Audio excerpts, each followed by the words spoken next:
chacun, vos micros et caméras ont été désactivés. Vous pourrez néanmoins cliquer sur « Participant » puis sur « Raise Hand » ou « Lever la main » pour obtenir le droit de parole. Lorsque nous vous nommerons, nous débloquerons vos micros pour que vous puissiez poser votre question de vive voix. À noter que le chat ou la conversation écrite ne sera pas disponible pour cette séance. Notez également que toutes les questions ne pourront être répondues. Le cas échéant, nous vous invitons à envoyer vos questions à info@cciquebec.ca. La Chambre de commerce et d'industrie de Québec se chargera de les relayer au ministre. Ce webinaire sera enregistré et rediffusé sur les plateformes Facebook et LinkedIn de la Chambre de commerce et d'industrie de Québec, ainsi que celle de Québec International. Pour cette activité, nous avons le grand plaisir d'accueillir les intervenants suivants. Madame Geneviève Guilbeault, vice-première ministre, ministre de la Sécurité publique et ministre responsable de la région de la Capitale-Nationale.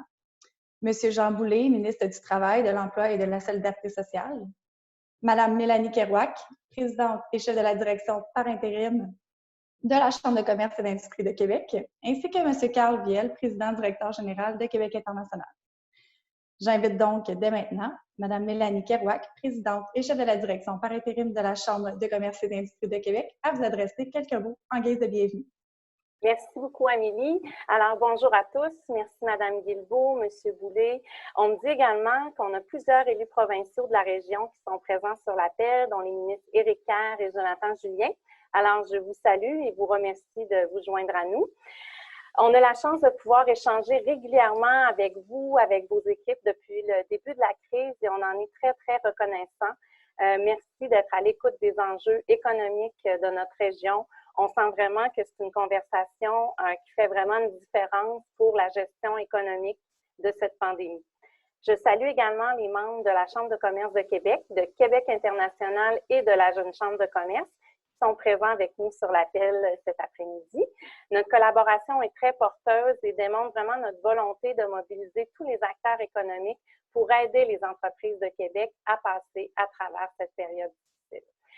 Nous sommes présents pour porter vos voix, vos préoccupations. N'hésitez pas à communiquer avec nous. Alors, merci et je souhaite une belle rencontre. Merci, Mme Kerouac. Je cède maintenant, sans plus tarder, la parole à Mme Geneviève Guilbeault, vice-première ministre, ministre de la Sécurité publique et ministre responsable de la Capitale-Nationale. Bonjour. Est-ce que je dois mettre mon mute? Est-ce que les gens m'entendent? Non, il faut que je l'enlève. Hein? Oui, on vous entend. On vous entend très bien. Ah oui, OK, bon, parfait. Je ne savais pas si on gérait mon mute à distance, si je le gérais moi-même, désolée. Alors, bonjour tout le monde. Rebonjour pour certains, parce qu'on a eu tout à l'heure déjà un séminaire virtuel, ou en tout cas un webinaire, et la semaine dernière, donc il y en a peut-être à qui j'ai déjà parlé dans les derniers jours. Donc, il y aura certains éléments que vous aurez déjà entendus, mais c'est donc un plaisir pour moi de m'adresser à vous pour la première fois ou à nouveau depuis l'avènement de la COVID. Et merci à la Chambre de commerce pour d'avoir initié cet événement-là. Merci à Jean Boulet aussi, à Jean Boulet, mon collègue, d'être présent. Et salutations bien sûr à Mme Kerouac, à Jean, donc à tous mes collègues députés qui sont sur la ligne, à M. Viel de Québec International et à tout le monde. C'est donc un plaisir pour moi comme ministre de la Capitale d'abord et avant tout, bien sûr, parce qu'on a des entrepreneurs de la Capitale. Excusez, je ne regarde pas au bon endroit. Moi aussi, je suis en train de m'adapter à tout ce qui est la technologie liée à la COVID. Donc, c'est ça. Alors, c'est un plaisir. Bien sûr, dans la Capitale, j'ai déjà dit sur d'autres tribunes, on s'en sort somme toute très bien en termes de santé publique. On a peu de cas, ça va relativement bien. On est chanceux.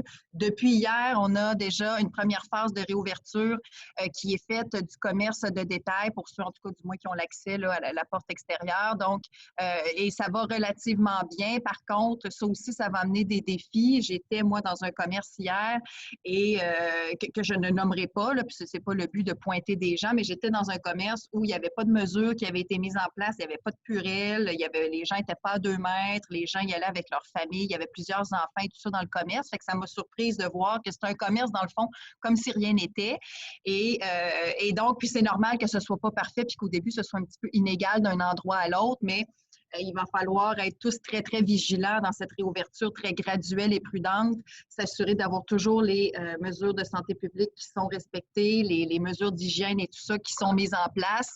Et vous êtes les personnes par excellence à qui passer ce message et pour relayer aussi ce message aux personnes là, qui gèrent les entreprises un petit peu partout. Donc, merci beaucoup d'être là cet après-midi.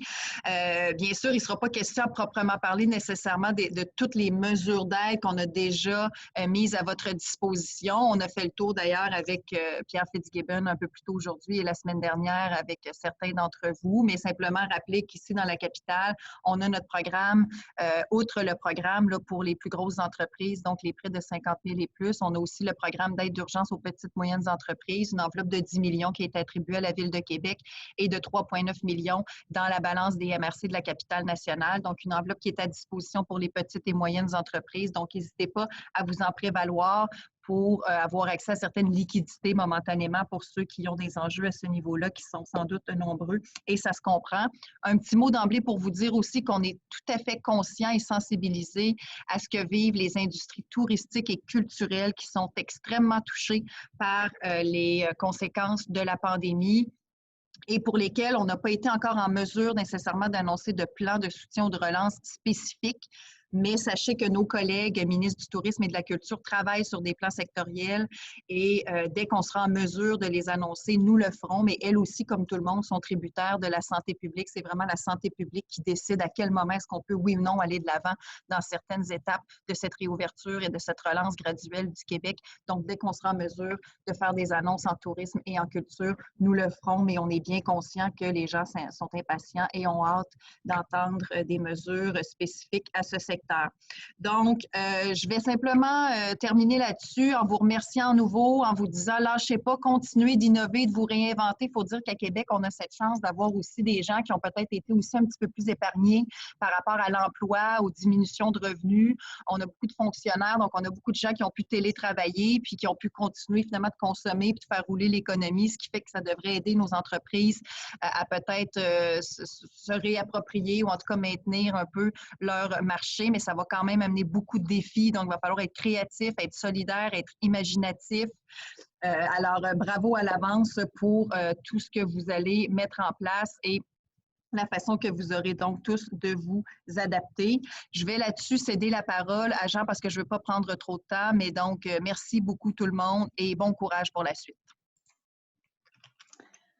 Merci, Mme Guilbeault. Donc, à son tour, je convie le ministre du Travail, de l'Emploi et de la Solidarité sociale, M. Jean Boulet, à vous adresser la parole. Merci, Mélanie. Merci, Geneviève. Content de te parler par la voie de ce webinaire. Salutations à tous les membres de la Chambre de commerce de Québec qui sont présents avec nous cet après-midi. Éric, mon collègue, Jonathan, mon collègue, Carl aussi, puis plusieurs d'entre vous que j'ai eu l'occasion de rencontrer dans les derniers mois. Bien sûr, là, on est en contexte pandémique. Il y a un défi sanitaire qui est suivi très rapidement d'un défi économique. Et donc, je ne savais pas, mais là, j'apprends que vous avez eu, certains d'entre vous, l'opportunité de rencontrer mon collègue Pierre Fitzgibbon ce midi. Je ne ferai pas l'étalage des mesures. Évidemment, vous avez vu qu'Ottawa et Québec avaient annoncé une série de mesures, des programmes pour soutenir les individus et les entreprises. Sachez qu'on a essayé de travailler beaucoup en complémentarité et d'éviter les dédoublements pour s'assurer qu'il y ait la meilleure symbiose possible entre Ottawa et Québec dans le contexte exceptionnel que nous connaissons. Je veux quand même en profiter pour parler d'un programme qui s'appelle le PACM, qui est un programme d'aide concertée pour le maintien en emploi, parce que ce programme-là est un des modèles qui nous a inspirés dans nos actions à Québec. On a fait ce programme-là avec les partenaires du marché du travail, leaders patronaux, syndicaux, du monde de l'éducation et du réseau communautaire québécois. C'est de la formation adaptée aux besoins des entreprises pour permettre de maintenir en emploi durant la situation actuelle des employés qui soient ou non stratégiques. Et c'est de la formation qui peut consister à l'amélioration des compétences numériques de notre main-d'œuvre, le développement du commerce électronique, comment mettre en place des stratégie de développement des affaires dans le contexte de la reprise des activités économiques.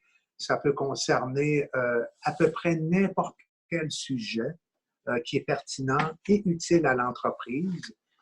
Ça rehausse les compétences de notre main-d'œuvre québécoise et l'offre de formation est extrêmement étendue.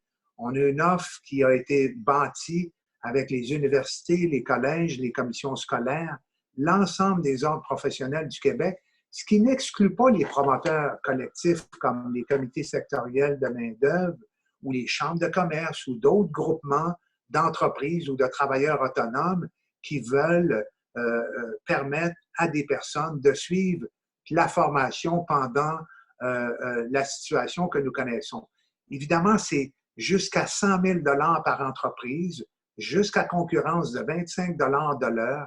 C'est 150 $ de l'heure pour le formateur externe. C'est extrêmement respectueux des besoins de l'économie du Québec et souvent, il y a aussi une nécessité d'accroître la productivité des entreprises. Vous savez qu'on a encore un écart important avec d'autres provinces, avec les États-Unis, d'autres pays membres de l'OCDE. Puis l'accroissement de la productivité, ça passe notamment, Éric, tu vas aimer, la numérisation, l'automatisation, l'informatisation, l'intelligence artificielle. Et ça, il y a des programmes adaptés qui viennent notamment de certains collèges du Québec. Et quoi de mieux que de se servir de la situation actuelle pour se rendre plus concurrentiel quand on va reprendre pleinement nos activités économiques. Là, bien sûr, on est en mode déconfinement. La reprise, elle est soumise à une condition essentielle, c'est-à-dire la capacité des secteurs et des entreprises de respecter les normes sanitaires. Il n'y aura pas, je le répète, de compromis en matière de santé et sécurité. C'est la raison pour laquelle la CNESST travaille constamment en collaboration avec la santé publique pour encadrer le retour au travail des salariés et permettre aux employeurs de bien connaître les tenants et aboutissants de ce que sont les nouvelles normes sanitaires en milieu de travail. Ce que Jonathan a fait dans le domaine minier est un exemple, à mon avis, qui en inspire bien d'autres secteurs. L'Association minière a travaillé avec les employeurs, les syndicats ont ultimement été consultés, la CNES, la santé publique. Cette concertation-là, pour moi, elle est une condition sine qua non à une reprise harmonieuse des activités économiques. Il faut faire confiance à nos travailleurs, à nos syndicats et à nos employeurs. On est en mode reconstruction d'une économie qui nous ressemble, une économie qu'on veut performante, qu'on veut en santé et qu'on veut aussi humaniste. Donc, c'est important pour moi d'adhérer à ces valeurs-là. Ceci dit, je participe à ce webinaire-là, Mélanie, Carl et tous vous autres, pour vous écouter. Si vous avez des questions, que ce soit pour Geneviève ou pour moi, ça me fait plaisir d'y répondre, mais ayez pas peur de soumettre aussi des idées, des recommandations, des suggestions. On fait ces webinaires-là pour vous écouter et s'inspirer de ce que vous allez nous dire aussi. Voilà, c'est tout, Mélanie. Merci. Merci, M. Boulay. Donc, j'invite maintenant M. Carl Viel, président directeur général de Québec International, à titre de modérateur, à ouvrir la période de questions. Alors, merci beaucoup, M. le ministre, Mme la ministre. Merci. Écoutez, on va, pour la période de questions, elle va se faire en deux temps. C'est en premier, nous avons reçu à l'avance déjà des questions de certains des participants qui nous ont soumis les questions. Et par la suite, on va prendre les questions des participants qui sont avec nous. Et pour les gens tout à l'heure à qui on va demander de poser des questions, s'il vous plaît, essayez d'être le plus bref, le plus court, le plus circonscrit possible afin que nous puissions prendre le plus de questions possible. Monsieur Boulay, une première question qui nous a été posée. On entend, premièrement, félicitations pour le programme PACME. On nous parle que le programme est un tel succès qu'il y aurait déjà presque plus d'argent dans le programme. Alors, est-ce que la première question qu'on nous demande, c'est est-ce que vous allez augmenter les montants des subventions à ce programme-là? Et puis, deuxièmement, est-ce que le programme va être extensionné au-delà du 30 septembre? Excellente question, Carl. on anticipait que ça allait connaître un beau succès, mais c'est au-delà de toute attente. C'est vraiment un succès phénoménal. On avait 50 millions qui provenaient du Fonds de développement et de reconnaissance des compétences, un fonds supervisé par la Commission des partenaires du marché du travail. On a un conseil régional, d'ailleurs, de ces partenaires-là, ici dans la capitale. Puis l'autre 50 millions de mon Fonds de développement du marché du travail. Donc, ça faisait une enveloppe de 100 millions. Je te dirais qu'en date d'aujourd'hui, on a conclu un peu plus de 3000 ententes de formation qui vont bénéficier à un peu plus de 30 000 travailleurs. Ça, c'est pour le volet entreprise. Et du côté des promoteurs collectifs, ça va relativement bien. Les projets à analyser prennent toujours un peu plus de temps. On est à, je te dirais, Carl, sans que ce soit à ce jour déboursé, on est à pas loin de 60 millions. Alors que notre programme, il est effectif jusqu'au 30 septembre. Donc, on peut rapidement anticiper qu'on va atteindre notre budget. Tu m'as entendu souvent parler de mon chantier du rehaussement des compétences. Oui. Pour moi, c'est une quasi-obsession et ça va persister après la pandémie. Donc, comptez sur moi. Je vais travailler. Je travaille déjà pour préparer l'après-PACME, comment on va l'améliorer, comment on va le... Mais je ne veux pas donner de garantie, je ne veux pas créer d'attente, mais je veux juste que vous sachiez que la formation, pour moi, c'est vraiment essentiel pour le bien-être de l'économie du Québec. Parfait, merci. On a des gens aussi qui se demandent la question suivante. Ils ont fait des formations depuis le 15 mars. Cependant, ils n'ont pas encore été approuvés. Est-ce que ces entreprises-là peuvent commencer à les faire en attendant leur approbation? C'est quoi la recommandation que vous leur faites? Bon, il y a deux volets. Les formations qui ont été amorcées après le 15 mars, elles sont couvertes par le PACME. Donc, parfait. Oui. Maintenant, le deuxième volet, est-ce que je peux donner une garantie que le projet va être accepté? Je te dis, on applique le PACME de façon très libérale, entre guillemets, et les chances, si c'est un projet de formation qui est sérieux et qui provient notamment soit du monde universitaire, collégial, secondaire ou professionnel ou d'un promoteur collectif, je peux à peu près te dire les probabilités sont très fortes que ce soit accepté. L'autre question qui a été posée, comme vous le savez, on a aussi des très petites entreprises, des fois dans le secteur de l'entrepreneuriat, un entrepreneur qui est son propre chef d'entreprise. Est-ce que ces gens-là qui, des fois, n'ont pas de revenus, des faibles revenus, qui ont mis en place des fois des modes par dividende, est-ce que ces gens-là peuvent aussi déposer? Puis qu'est-ce que vous leur suggérez de faire? Ah, Carl, on est ouvert. Ces petits entrepreneurs-là ou ces micro-entreprises-là ont les mêmes besoins en matière de formation. C'est des entreprises qui sont bénéfiques à l'économie du Québec. Ils sont couverts par le PACME. Ce que je recommande beaucoup à des travailleurs autonomes et à des micro-entrepreneurs, souvent, c'est de se regrouper et de s'entendre sur un intérêt commun de formation, passer par une chambre de commerce ou un comité sectoriel ou un autre promoteur collectif et faire une demande à Service Québec. Ça, c'est véritablement encouragé. Puis tu comprends, on ne veut pas non plus, Carl, que ce soit un bar ouvert puis que chaque individu demande 20 000 $ ou 40 000 $ pour une formation en X, Y ou Z.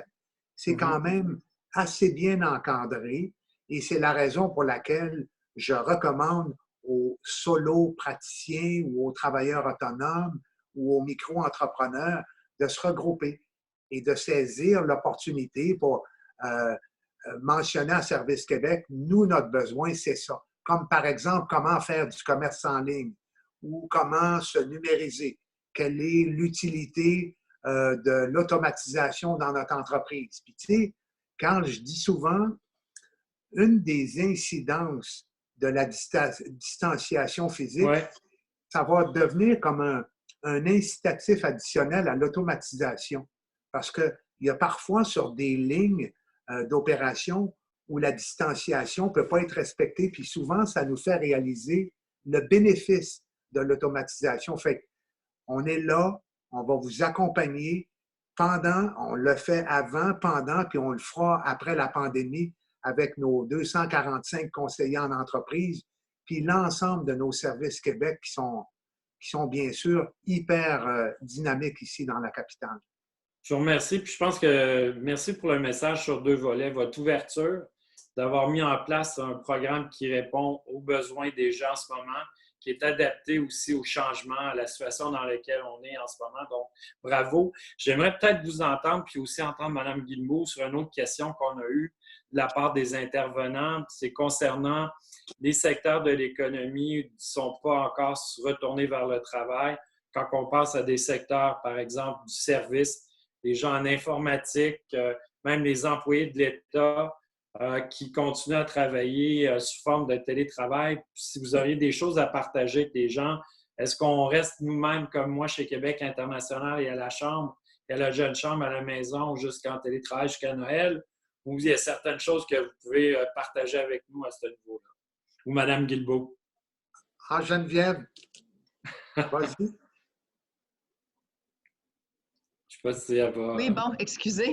Ah, il n'y a Oui, pas de souci. mais peut-être que Jean a déjà des balbutiements de secrets dont je ne serais pas encore consciente, mais à cette question-là, malheureusement, la réponse, c'est qu'on n'a pas encore de plan ou de date précise pour ce qui est, par exemple, des tours à bureaux. Ici, dans la capitale, on a beaucoup de compagnies d'assurance, on a beaucoup d'édifices gouvernementaux. Tu sais, les fameux édifices là, à étage avec des paravents où le monde est cordé, là, avec les toilettes, la machine à café, puis tout ça, où la promiscuité est évidente. Puis je parlais la semaine dernière, on parlait entre autres à M. Chalifou de la SSQ. Ouais. Et on a eu la question de d'autres aussi, des gens mais qui paradoxalement s'en sont bien tirés dans la COVID parce qu'ils peuvent télétravailler, puis l'essentiel des activités a pu se poursuivre, puis tout ça. Mais sauf que les gens sont tannés de télétravailler de chez eux, puis ont hâte de retourner au bureau pour des raisons entre autres sociales. Fait que donc, pour ça, on n'a pas de date encore à donner comme telle parce que, comme je disais, entre autres, c'est des gens des entreprises qui s'en tirent relativement bien. Fait qu'il n'y a pas d'urgence économique nécessairement, même si des fois la prestation de travail peut être un petit peu moindre ou un petit peu plus compliquée. Tu n'as pas accès des fois à tous tes équipements, tout ça. Fait que c'est pas 100% optimal, mais quand même. Chose certaine, quand on sera en mesure de réannoncer, puis là, Jean pourra nuancer ou compléter au besoin, mais quand on sera en mesure d'annoncer des plans ou en tout cas des possibilités de retourner travailler dans les édifices ou les bureaux physiques, ce ne sera pas de la façon dont on l'a connu avant la COVID. Ça, c'est une évidence. Ça, je parlais des paravents. On ne sera plus 200 sur des étages collés puis à fréquenter les mêmes aires communes et tout ça. Donc, est-ce qu'il y aura des rotations? Est-ce qu'il y aura, tu sais, là aussi, il faudra penser à des façons de travailler pour pouvoir ramener un minimum de socialisation puis d'accès à l'entièreté de nos équipements professionnels, tout en respectant les fameuses mesures de santé publique. Ça va être vraiment ça parce qu'oubliez pas qu'en ce moment, on fait une réouverture graduelle et prudente, mais l'objectif, ça va être aussi parce qu'on a aplati la fameuse courbe, mais l'objectif, c'est de le réaplatir cet automne en devenant une prochaine vague. Il faut toujours avoir ça à l'esprit. La meilleure façon de le faire, c'est plate, c'est long, des fois on est impatient, mais c'est vraiment d'y aller graduellement et très, très prudemment. Même si on est très épargné ici dans la capitale, on ne voudrait pas s'exposer à un contexte qui pourrait s'envenimer. Et vous, M. Boulay, avez-vous une date pour nous, un petit scope, là, où on continue avec les questions? Une seule date, quand je ne peux pas. Évidemment, j'adhère évidemment à ce que Geneviève vient de mentionner. Le télétravail, c'est sûr que la pandémie actuelle accélère le passage à des nouvelles organisations de travail et le télétravail prend toute sa signification aujourd'hui. On réalise ses effets bénéfiques. En même temps, je dis, ce n'est pas un remède universel, le télétravail. Il faut y adhérer quand c'est possible de le faire, parce que dans certains milieux de travail, ce n'est pas toujours avec le même degré d'efficacité ou de productivité, mais moi, je suis un des partisans du télétravail. Il faut l'encourager et à l'heure actuelle, il faut certainement que ça continue partout où c'est possible de le faire, le télétravail. Deuxièmement, pour des dates, évidemment, Carl, même le premier ministre ne donnerait pas de date. Il n'y a pas personne qui connaît. On a une idée du séquencement de la réouverture, mais on fait un suivi quotidien des données épidémiologiques. Et vous avez vu pour les commerces dans la communauté métropolitaine de Montréal, on s'est adapté. Fait c'est sûr que ce serait hasardeux que de donner des dates.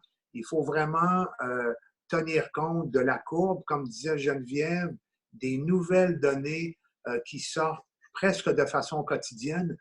On veut vraiment continuer d'être un gouvernement pragmatique. Évidemment, on n'avait pas anticipé avoir à gérer une crise d'une telle envergure avec des conséquences humaines, sociales et économiques aussi spectaculaires. Donc, on y va, on s'adapte et on écoute énormément aussi, Carl. Puis, c'est une des raisons pour lesquelles on ne peut pas non plus donner de date, mais c'est certain qu'on est préoccupé, sensible aux réalités de tous les secteurs, le tourisme, la culture, le manufacturier, vous l'avez vu, le commercial, Ouais. Tous les secteurs nous préoccupent et on est intensément en action pour faire en sorte qu'on se déconfine de façon graduelle, prudente et respectueuse de la capacité des partenaires aussi. Je vais poser une dernière question, puis après ça, vous allez m'excuser, vous allez voir ma main, puisque je vais aller sur mon écran pour prendre les questions là, des participants. Il y a des gens qui veulent savoir, en ce moment, on est en train de mettre, je dirais, des nouvelles normes pour permettre aux entreprises qui ont réouvert, qui sont en train de réouvrir. Est-ce que vous pensez que ces normes-là vont devenir, par la suite, je dirais, permanentes? Comment vous voyez tout ça? Il y a des gens qui disent, bon, on met des choses en place. Est-ce que ça va devenir la nouvelle normalité pour l'éternité? Je vais dire ça comme ça. Je vais te donner mon opinion personnelle, Oui. Carl. Et je pense que c'est l'orientation qu'on va éventuellement prendre. Oui, moi, je souhaite que ça devienne des nouvelles normes. C'est essentiellement, ça s'articule autour de l'hygiène, de la désinfection et de la distanciation physique. C'est sûr que tu vas me dire, mais quand on va avoir un vaccin, si on a un vaccin qui a un taux d'efficacité élevé ou des médicaments antiviraux là, ou antivirus avec des taux d'efficacité importants, c'est sûr qu'il va y avoir un certain relâchement.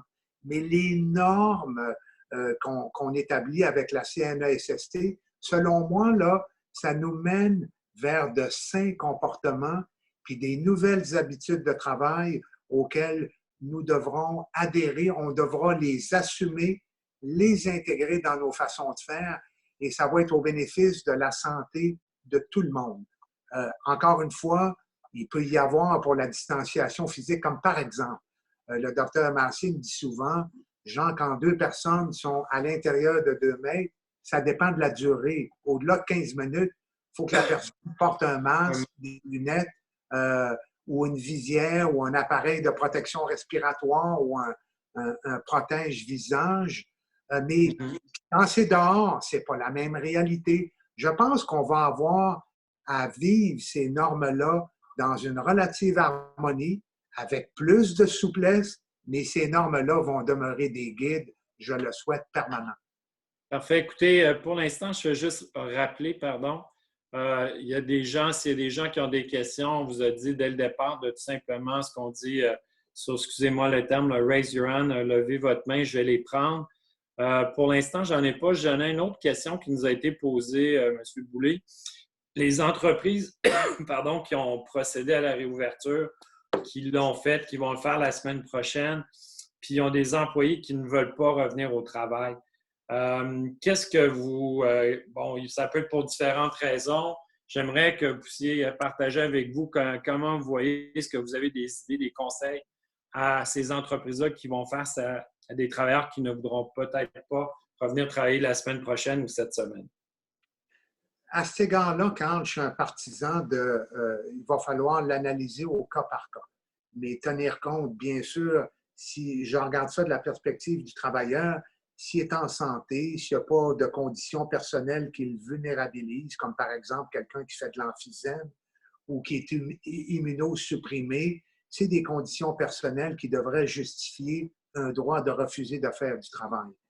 Si le salarié a la santé, puis qui intègre un environnement de travail sanitaire, il n'y a pas de raison qu'il refuse. S'il refuse, il n'y a pas de motif raisonnable. Si une personne veut travailler puis qu'elle a des conditions personnelles ou qu'elle a au-delà, par exemple, de 70 ans, ça va être vraiment du cas par cas. Je veux pas... Puis je fais beaucoup, Carl, l'appel au devoir d'accommodement raisonnable des employeurs parce qu'il y a des employeurs qui m'ont dit moi, Jean, peu importe sa situation, il y a une relation d'emploi, puis s'il a 74 ans, puis il est capable, il n'y a aucune raison logique. Moi, s'il ne veut pas revenir, je vais le congédier. Ça, ce n'est pas des comportements qu'on va accepter.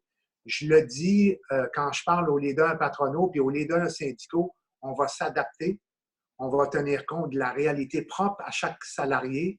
Je ne suis pas en faveur des politiques mur à mur qui ne tiennent pas compte de la spécificité des individus. On le voit d'ailleurs aujourd'hui, les personnes aînées parlent beaucoup du respect de leur autonomie, d'un déconfinement progressif.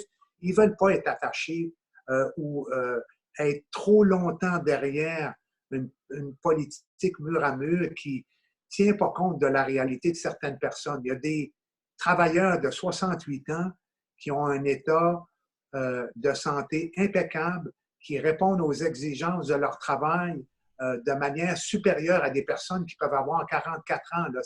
C'est vraiment beaucoup du cas par cas. Et la Charte des droits et libertés de la personne au Québec, au Canada, puis dans le monde occidental, est bâtie de cette manière-là. Autre question qu'on a. Un petit complément très bref. Oui. En complément à ce que Jean dit, qui est très vrai, c'est qu'il y a des gens qui peut-être vont être hésitants ou rebutés par le fait de retourner travailler. Il y a comme deux catégories. Il y a ceux pour qui il y a une crainte par rapport à la santé puis tout ça.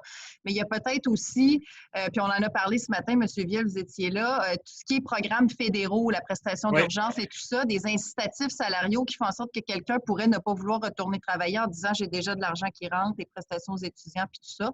Fait que simplement un mot pour dire qu'on est bien conscient que les mesures fédérales qui sont de prime abord très bienvenues, puis on est bien content que le fédéral ait injecté de l'argent pour soutenir notre monde, mais ça peut amener une forme de rivalité déloyale ou en tout cas une espèce d'effet pervers indésiré pour ce qui est de réattirer vos travailleurs. Fait que donc, c'est d'inciter sur le lien d'emploi et tout ça. Puis de toute façon, ces mesures-là vont avoir un terme un jour, normalement en juin pour la PCU. Ouais.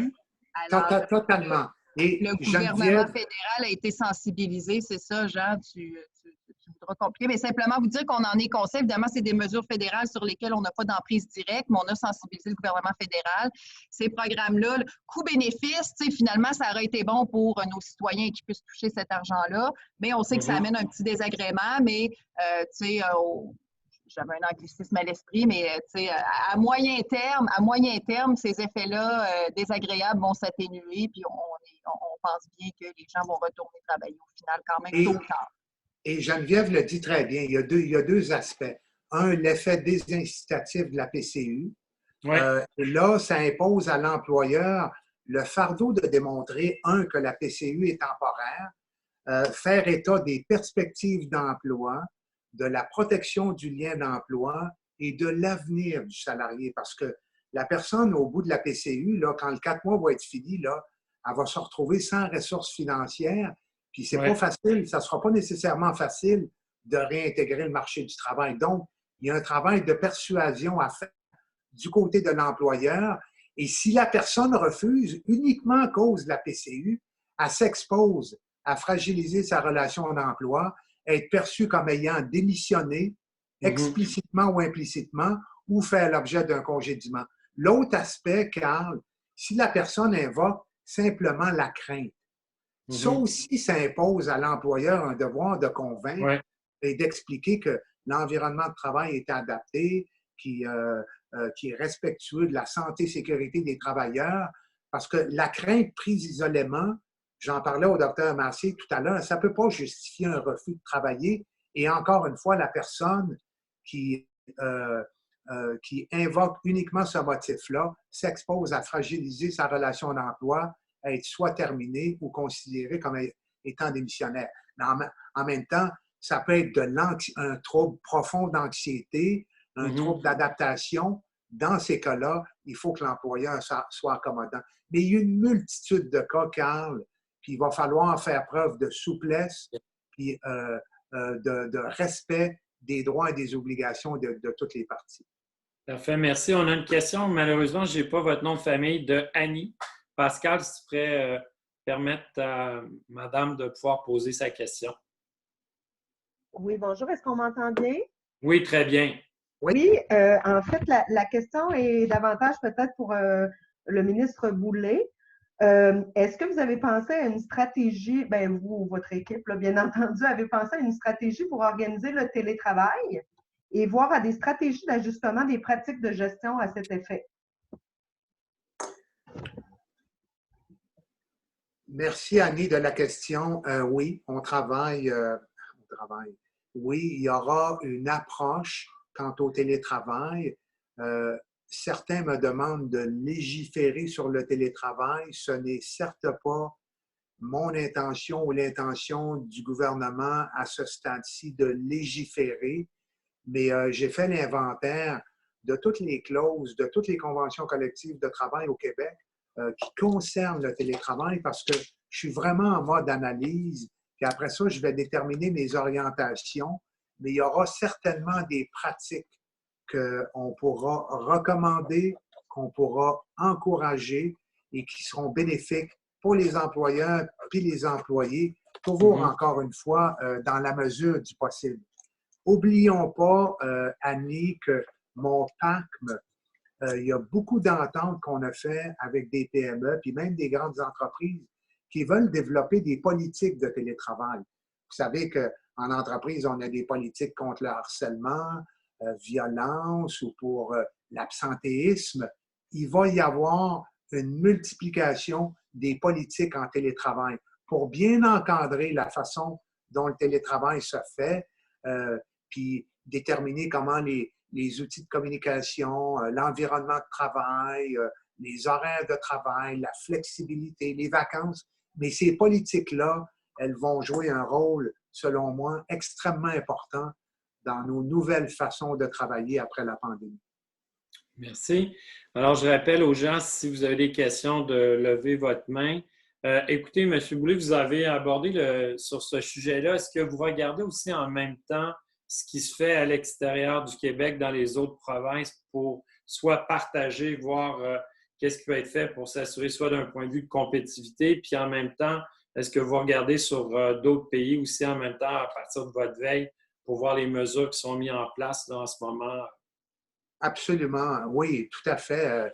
Oui, j'essaie de rester connecté le plus possible à ce qui se fait à l'échelle internationale. D'ailleurs, je suis allé à une conférence fédérale, provinciale, territoriale dans les Maritimes il y a quelques mois, puis un comité d'experts indépendants qui devait faire des recommandations sur les enjeux de l'avenir en relation de travail au Canada. Et un des 5 points qui avait été analysé par ces experts-là, c'était le télétravail. Puis, assez étonnamment, dans leur conclusion, ils ne reconnaissaient pas, en fait, ils ne recommandaient pas que ce soit légiféré, le télétravail. Donc, l'approche un peu, adaptons-nous, que les milieux de travail s'approprient l'utilité et la pertinence du télétravail, se construisent une politique en télétravail et l'appliquent conformément à leurs besoins. Je m'appuie beaucoup sur l'approche en matière de santé et sécurité, puis les normes de la CNESST. Je ne peux pas aller dire au commerce X ou à l'entreprise Y, vous allez faire ça, ça, ça. Il faut laisser une certaine latitude pour permettre aux entrepreneurs, notamment, de s'adapter, de s'approprier les risques inhérents à leur environnement et de mettre en place des normes qui parfois sont un peu différentes, mais certainement pas en deçà de ce qui est établi par la CNESST. Le télétravail, c'est la même chose. Ce qui se fait à une chambre de commerce, ce n'est pas ce qui doit se faire dans l'entreprise Y à Montréal ou à Gaspé, dépendamment du secteur d'activité, dépendamment du profil des employés, dépendamment du niveau de qualification et de niveau de formation. Ça varie vraiment d'une entreprise à l'autre. Puis les politiques de télétravail, bien, moi, j'en ai déjà lu certaines, puis je vois qu'il y a beaucoup de caractéristiques qui sont propres à chacune des entreprises, mais il y a quand même un tronc commun qui peut inspirer à peu près toutes les entreprises, indépendamment de leur secteur, comme ce qu'est le guide de normes de la CNESST. Merci. Écoutez, Mme Guilbeault, on a eu des questions, puis j'aimerais ça que vous puissiez répondre aux gens qui ont des questions sur tous les secteurs là, qui sont très touchés dans la région de la capitale nationale, qui sont entre autres tout le volet relié au secteur touristique, le secteur de l'hôtellerie, la restauration et on pourrait prendre aussi le secteur culturel. On aimerait peut-être vous entendre parler à ce niveau-là. Puis aussi, quand on entend parler que plusieurs des entreprises qui travaillent dans le secteur des services, que ce soit sur la colline et autres, vont demeurer en télétravail, ça va avoir aussi un impact sur le commerce autour de la restauration. Alors, si vous avez des choses que vous voudriez partager avec les gens qui sont avec nous aujourd'hui sur ce que vous regardez d'un point de vue gouvernement pour ces secteurs-là qui sont assez touchés. Oui, merci beaucoup. J'en ai dit un mot en introduction d'ailleurs, le secteur touristique, la restauration, les bars aussi. C'est des secteurs qui sont extrêmement touchés et c'est un peu comme la question, est-ce qu'on a déjà une date ou est-ce qu'on est capable de nous dire quelque chose sur l'éventuel retour au travail dans les lieux physiques? Malheureusement, on n'est pas capable de donner de date. Ce que je peux vous dire, par contre, c'est que jeudi matin dernier, je revérifiais directement avec ma collègue du tourisme si elle pense qu'on puisse avancer ne serait-ce qu'une date approximative pour pouvoir présenter un plan et elle me disait malheureusement non. Parce qu'il faut comprendre, ça s'inscrit vraiment dans une séquence là, qui est beaucoup plus large dans le sens où la santé publique chapeaute absolument tout ce qui est décision gouvernementale ces temps-ci. C'est pas compliqué. On peut comprendre que le premier ministre le dit des fois. Moi, en reprenant le terme humoristiquement docile, mais le premier ministre lui-même dit qu'on est docile envers la santé publique et c'est vrai, on ne peut pas, que ce soit Jean, que ce soit Pierre, que ce soit moi, la sécurité publique, on ne peut pas prendre de décision comme ça dans nos bureaux en disant, tiens, telle date, je vais faire ça, puis telle autre date, ça va être ça. Tout ça, il y a un effet domino aussi là-dedans. Puis ça, il y a la CMM aussi qu'il faut prendre en compte, qui est différente un peu du reste du Québec. Donc, même si ça va bien ici, on ne peut pas dire, bien, dans la capitale, telle date, on est correct, on va réouvrir ça. On doit travailler d'un point de vue global, provincial, mais il reste que, puis on le voit dans le plan qu'on a annoncé jusqu'à maintenant, pour l'instant, les régions relativement épargnées, dont la nôtre, sont capables de rouvrir certains secteurs parmi les premières régions. Fait qu'on peut espérer peut-être, et là je dis ça sous toute réserve, mais on peut espérer être au moins dans les premiers endroits où on va être capable de réouvrir aussi certaines de ces entreprises-là culturelles, touristiques. Tout le monde est bien conscient que l'été s'en vient. Le timing de la pandémie a fait en sorte que ça fait particulièrement mal à l'industrie parce que normalement, en ce moment, on est tous en train de commencer à préparer nos voyages, à acheter nos billets, les festivals cet été, puis tout ça. Là, ce ne sera pas ça. Mais j'ai souvent dit, puis c'est important de le rappeler, il y aura une opportunité touristique un jour qui va ressortir de cette pandémie-là. On n'est pas capable de vous donner de date aujourd'hui. La promesse que je vous fais, c'est que tant ma collègue du tourisme que celle de la culture vont arriver avec des plans en temps opportun. Mais qu'il faudra, il faudra, un peu comme l'opportunité technologique dont Jean parlait tantôt. Est-ce que nos saines habitudes en ce moment qu'on installe dans nos entreprises vont rester ad vitam aeternam? Peut-être pas pour ce qui est du Purel, puis tout ça, un jour, s'il y a un vaccin, puis tout ça, on va passer à autre chose. Mais les mesures technologiques, la capacité de se réinventer, de s'adapter, d'être capable de télétravailler du jour au lendemain, littéralement, qui est impressionnante, il va falloir garder ces bonnes habitudes-là, puis continuer d'avancer dans cette lignée technologique-là. Même chose pour l'opportunité touristique. C'est pas c'est pas demain matin qu'on va reprendre l'avion pour aller dans le sud ou qu'on va s'en aller ailleurs qu'au Québec, peut-être au Canada, mais pourquoi pas rester au Québec? Fait que le moment venu, sachez que le gouvernement va être un partenaire important. Je m'adresse, il y en a probablement à tous ceux qui sont dans l'industrie touristique, hôtelière, restauration. Le gouvernement sera certainement un partenaire pour vous appuyer dans l'éventuelle relance ou remise en marche de votre industrie. Mais c'est sûr que déjà, si vous êtes capable de penser à des façons de vous réinventer, d'aller rechercher une clientèle. On parlait un peu plus tôt aujourd'hui, entre autres, du tourisme d'affaires, les centres des congrès en ce moment qui perdent énormément de clientèle et qui non plus ne retrouveront pas de sitôt la même clientèle qu'ils avaient avec la fermeture des frontières et tout. Donc, être capable de se réinventer, peut-être penser à attirer des événements qu'on n'accueillait pas nécessairement avant. Il y aura une opportunité aussi pan-canadienne. parce que les frontières comme telles, là, en ce moment, le Nouveau-Brunswick a fermé sa frontière et on ne rouvrira pas tout de suite Gatineau avec la frontière avec l'Ontario, parce qu'en Ontario, bon, il y a une problématique là, avec la COVID. Mais un jour, ça rouvrira, puis les autres provinces aussi, à un moment donné, pourront venir. Et donc, il va falloir vraiment miser sur cette opportunité touristique, puis faire en sorte d'être capable d'attirer les gens. À Québec, on est bon dans le tourisme.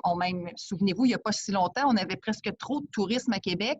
Et le problème, c'était qu'on manquait d'employés, puis des fois, c'est presque trop. Là, on est dans complètement un autre mindset où il va falloir y aller d'imagination puis de créativité pour se démarquer puis attirer chez nous les touristes, mais il va falloir travailler ensemble. Mais déjà, réfléchissez à ça en termes de marketing, en termes de positionnement et tout ça. Comment est-ce qu'on va pouvoir se démarquer puis attirer du monde à Québec et dès que ce sera possible, on va vous annoncer. Peut-être que Jean, là aussi, a des secrets que je ne connais pas encore en ce qui a trait à la réouverture de ces deux secteurs-là, mais puis je le disais, moi, je vais continuer de travailler avec la Chambre de commerce, avec Québec international, puis tout ça, comme ministre de la Capitale, pour faire en sorte, on a des visites très, très intéressantes ces jours-ci. On a Jean aujourd'hui, mais éventuellement, quand ce sera le temps d'avoir peut-être la ministre du Tourisme ou de la Culture à Québec pour venir répondre aussi à vos questions, quand elles auront quelque chose à dire, bien sûr, parce que on ne veut pas faire perdre le temps de personne, mais c'est quelque chose que je mijote déjà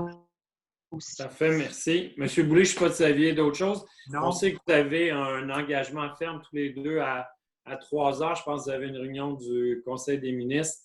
Vous avez une activité, on m'a dit. Alors, je ne sais pas si vous auriez quelques mots que vous aimeriez partager avec le groupe avant qu'on vous laisse aller.